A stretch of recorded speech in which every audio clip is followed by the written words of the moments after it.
So the appropriate Samsung phone is here, finally, that's going to make me shift back to Android. First time in close to a year that I'm going to have an Android phone as my primary phone. The last primary phone I had for that was actually the OnePlus 7 Pro. I went to the Note 10 Plus, but then came back to the OnePlus 7 Pro as I was kind of not feeling the Note 10 Plus too much after I got it, especially as much money as I spent on it. I bought 6 of them, equaling over $5,000 just to get one for a review. It's a long story. I made a video about it, whatever.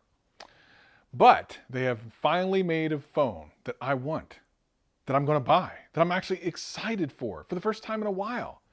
Thank you, Samsung. You've finally done it. Now, before I get into this video, I know there's going to be some people who watched the last couple of videos on this channel and might be confused and go, Travis, you've been talking bad about Samsung. Why would you talk good about them now? Actually, I did not talk bad about Samsung. First video I did was a poll. I asked you all, are you going to buy the Samsung Galaxy Note 20 or Note 20 Ultra? And the vast majority of you said no. It's not my fault. I didn't vote on it. It's what you guys said.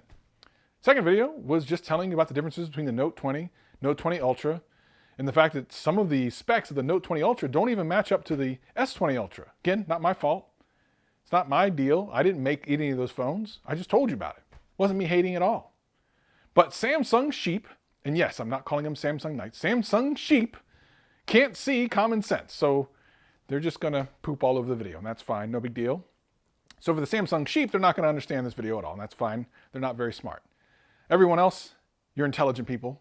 So I'm super excited to tell you what Samsung phone is finally bringing me back into the fold. I'll tell you all about it right after this. This is, you listening to Travis.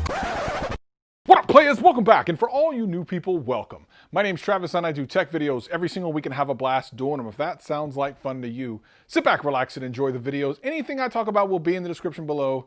But for now, let's just get into the video. So as I said, I had a couple of videos that just came out about the Note 20. I'm going to leave them in the end screen and in the description below in case you want to check those out.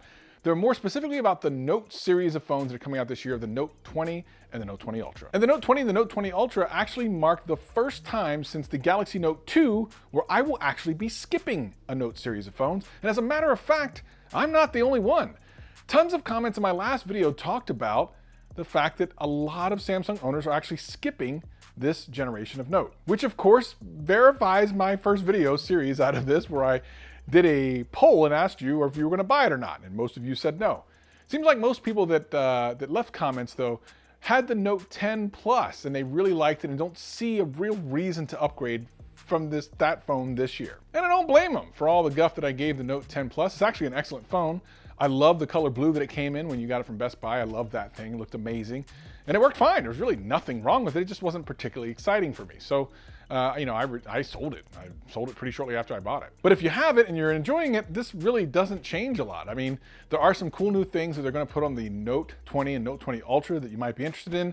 Make sure you watch my video about that, though. I tell you some things about it. Links in the description. But for me, I've been waiting for something different. Something that excites me. Something that moves me. And it's here. The Galaxy Z Fold Flip 2 Sideways Upside Down 5G. That's right, they made it so long. That name is so ridiculously long.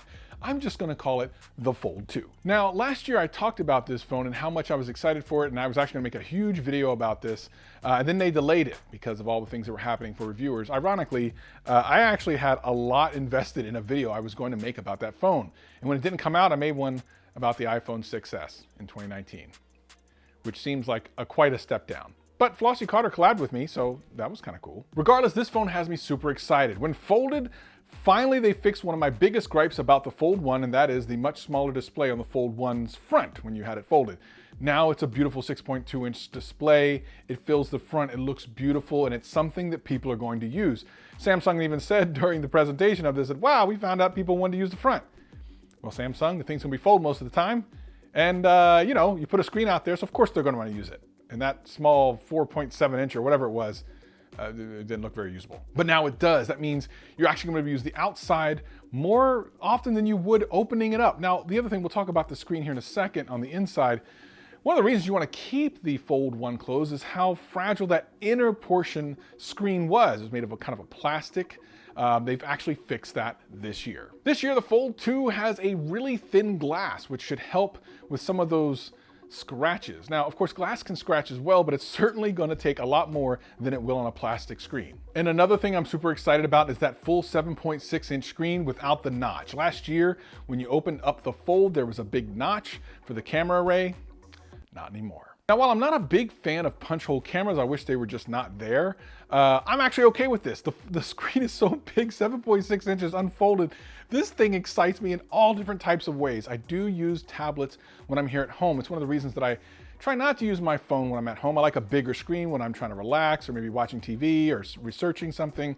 I need something bigger. I only like a phone screen when I'm out and about and I can't have a tablet with me. So this thing is basically the best of both worlds, something I'm super excited for. Basically a tablet you can take with you and fold up into the size of a phone. Thank you, praise Samsung on this one. Now, I'm probably not going to suggest anyone buy this phone because A, it's going to be too expensive. We already know this. Last year, it came out at $1,980.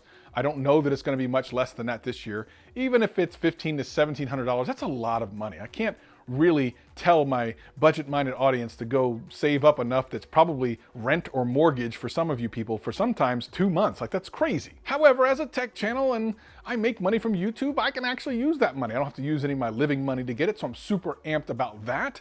I'll also be able to trade in one of my Galaxy phones that I still have, the Galaxy S9 that I did the Amazon Renewed series of reviews on. I still have it. So I'll probably trade that in. And they're actually giving a pretty good trade-in value for that, so I'm kind of excited about that as well. The one thing Samsung's been doing great about all of these launches are their trade-in deals. If you have an older phone, especially a Samsung phone, they've been doing pretty good on trade-ins. My expectations of this phone are to just have a new experience. That's the only thing at this point that really moves me into wanting to upgrade. Other than going from Android to iOS, which was just a new experience last year, I didn't really feel the need. The OnePlus 7 Pro was so excellent and I loved it so much that I would not have upgraded otherwise. But I'm finally going to get this lodged from my iPhone, at least kind of. I'll probably now start carrying around 2 phones because, to be honest, things like iMessage and stuff, they kind of got me. I think I can't get rid of that. Plus, some of the other things that I use iOS for just work really, really well. I don't see myself getting rid of my iPhone altogether at all. I just don't see that happening. I really like it. But man, to be able to have a fold, baby. Let me tell you something. Let me tell you something about this fold. Bruh, you're going to see me everywhere with my fold out. I'm just gonna walk around with it out. I'm gonna be flexing on the gram with my fold out. My phone fold, not my, you know what I'm trying to say. I'm glad they fixed the screen problems with a thin glass rather than plastic. Also, I'm super happy they re-engineered the hinge, which was a big issue last year. I believe they figured this out. I knew from the beginning that buying a first generation version of a phone is kind of a sketchy thing. Second generation and on typically is okay, and I suspect that this phone has gone through the rigors that the first phone has never gone through before. Samsung has too much on the line to fail on this line a second time. I believe they'll be able to pull it off this time. But unlike last year, they don't have as many colors to choose from, which I believe has to do with the fact that they're not going to try to sell too many of these. It's probably super expensive, and they can't expect a whole bunch of people to buy a nearly $2,000 phone, especially after tax. I just don't see them betting the farm on this. So they'll make a good amount and they'll sell them, and hopefully they get good press. But folding phones like this won't even break it into the mainstream until they are a much less expensive proposition, and also something that's a lot less fragile. So many people, and tell me if, in the comments if you see this, so many people walk around with cracked screen phones. Can you imagine if the inner part of your Fold 2 cracked? I would cry.